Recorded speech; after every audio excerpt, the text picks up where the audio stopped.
Hello student, Kashmir magical maths में आपका स्वागत है। आज हम लोग पुनः 10वीं कक्षा का एक प्रश्न को बनाना सीखेंगे और यह प्रश्न बहुत ही महत्वपूर्ण है।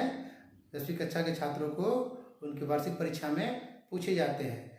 तो आइए देखते हैं वो कौन सा प्रश्न है।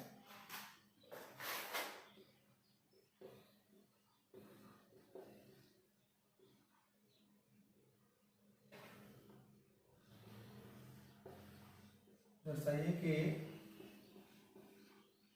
कोई भी धनात्मक विषम पूर्णांक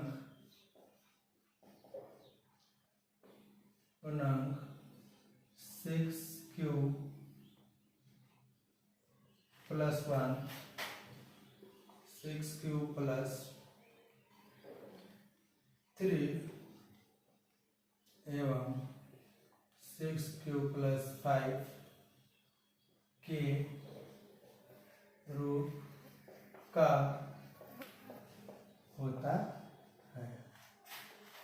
यहाँ आप ध्यान देंगे, यहाँ दिया हुआ है 6³ + 1 6³ + 3 और 6³ + 5।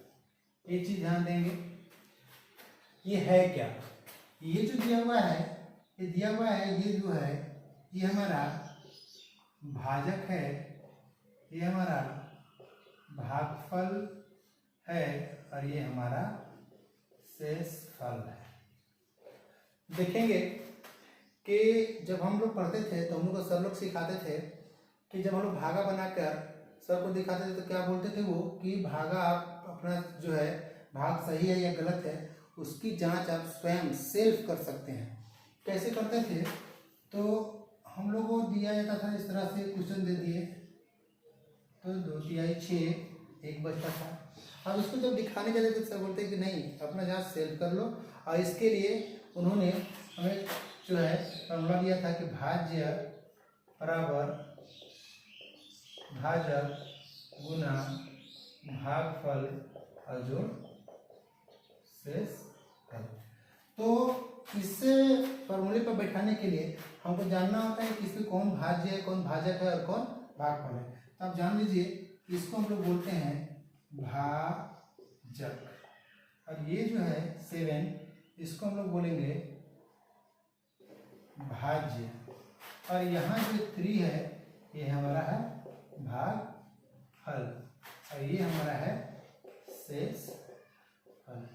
इसको हम लोग लिख लेंगे कि कौन सा भाजक है, कौन भाज्य है, कौन भागफल है और कौन शेषफल है। ये आप नोट कर ले और इसको अच्छी तरीके से देख ले, याद कर ले, क्योंकि इसमें गड़बड़ी नहीं होना चाहिए। जब ये हमको पता चल जाता है तब हम लोग जांच करते थे कि भाज्य बराबर था, भाज्य कितना है 7, यानी कि ये जो बैठाएंगे और आना चाहिए कितना 7 आना चाहिए। तो भाजक, तो भाजक कितना है यहाँ पर 2, भागफल कितना है फिर गुना भागफल, तो भागफल कितना है 3 और जोड़ शेष कितना है 1 है। चलिए 2 तिहाई 6 और 1 कितना हो गया 7। तो आप देख पा रहे हैं कि जो भाज्य बराबर ये हम फॉर्मूला बैठाते हैं तो भाज्य हमारा जितना था उतना भाज्य आ जाता है, 7 आ गया। तो हम लोग समझते थे कि हम लोग का जो है भाग सही है।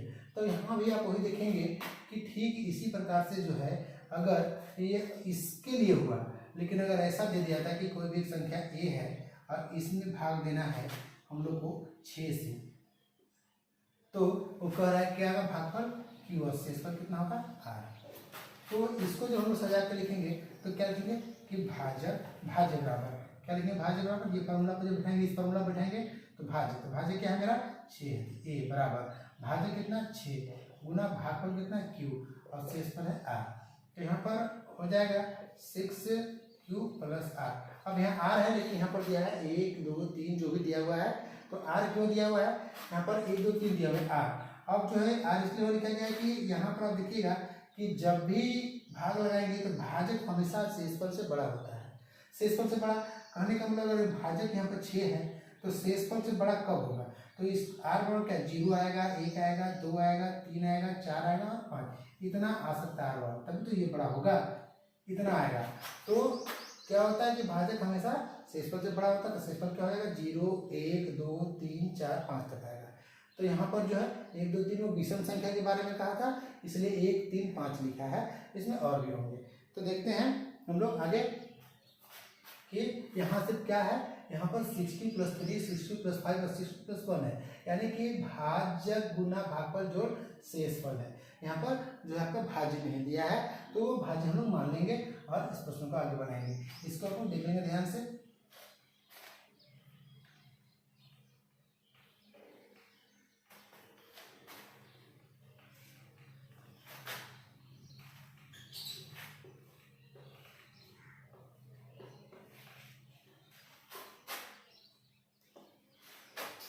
यहाँ पर माना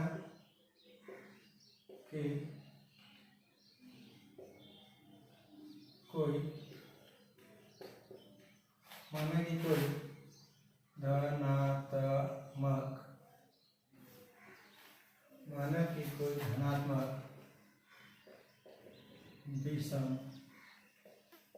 पूर्णांक ए मानेंगे। ए है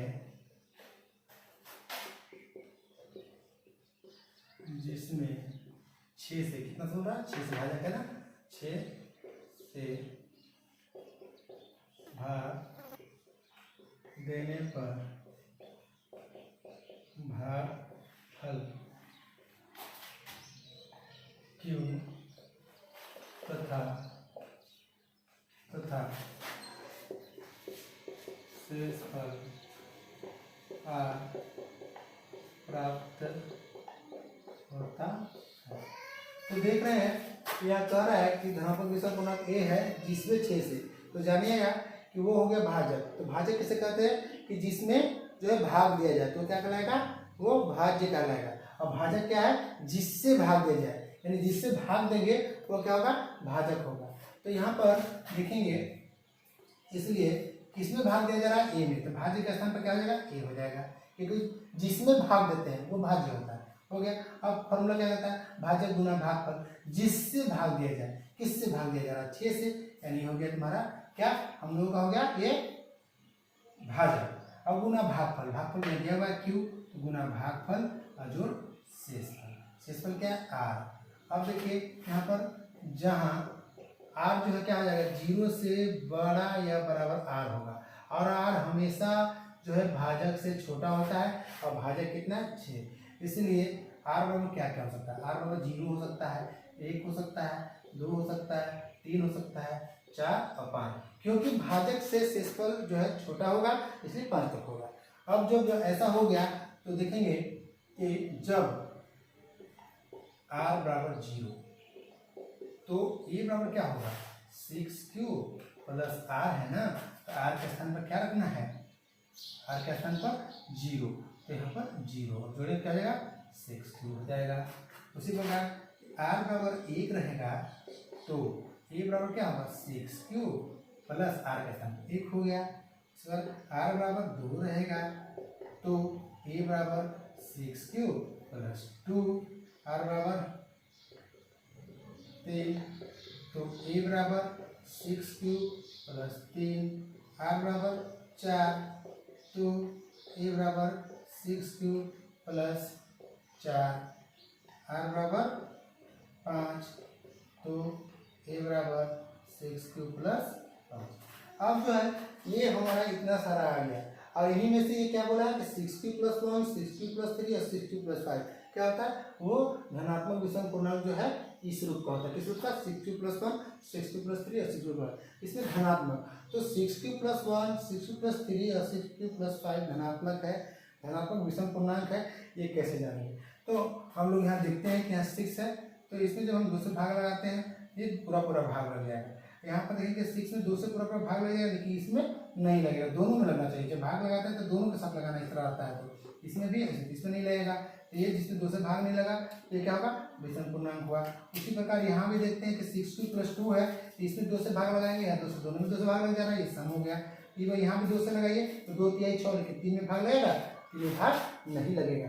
तब ये क्या नहीं लग रहा है, तो जिसमें 2 से भाग नहीं लगता क्या होता है, विषम संख्या होता है। तो इसी प्रकार हम इसका जांच कर सकते हैं। अगर वैसे नहीं जांच करेंगे तो ऐसे भी देख लेंगे कि यहाँ पर 6Q है, तो Q के जगह पर अगर Q का वैल्यू कुछ भी ले लें, अगर 6Q है, कुछ भी ले रहे, अगर 1 ही ले रहे, तो 6 एकम 6, तो 6 में 2 से जो भाग लग जाएगा क्या, अब देख रहे हैं 6 क्या है, सम संख्या है। उसी प्रकार 6 + 1, तो यहाँ पर पहला जांच करने का तरीका पड़ा है कि इसमें 2 से भाग देंगे तो द्वितीय छोड़ कि इसमें भाग 1 में नहीं लगेगा, इसलिए विषम हुआ, क्योंकि इसमें 2 से भाग नहीं लगेगा विषम पड़ा। तब यहाँ दूसरा क्या कि 6, अब क्यू के स्थान पर जो भी संख्या रखना, 2 3 4 5 6 कुछ, तो अगर 2 भी रख लेते हैं तो 6 2 रख लेते हैं, तो 6 दूना 12 + 1 कितना गया 13 होगा। तो ये देखिए ये वाला जो कर रहे हैं इसको 13 आ गया, 13 क्या है, विषम पूर्णांक है ना, तो विषम है, ये हो गया, तो हमारा सम आ गया, ये क्या आ गया, ये विषम हो गया।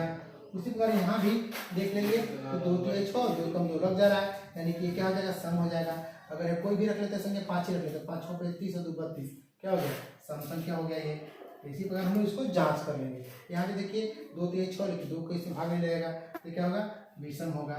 अगर ऐसे जांच लेते हैं तो जांच लीजिए, तो फिर उसे बैठा के आप जांच लीजिएगा, ये क्या होगा, सम, ये विषम। तो आप देख पा रहे हैं कि इसमें कोई भी धनात्मक विषम पूर्णांक जब जो है क्या क्या आ रहा है इसमें कि 6³ + 1, 6³ + 3 और 6³ + 5, यही आपका क्वेश्चन भी कहा है कि जो है 6³ + 1, 6³ + 3 और 6³ + 5 के रूप होता है। तो लास्ट में हम लिख देंगे कि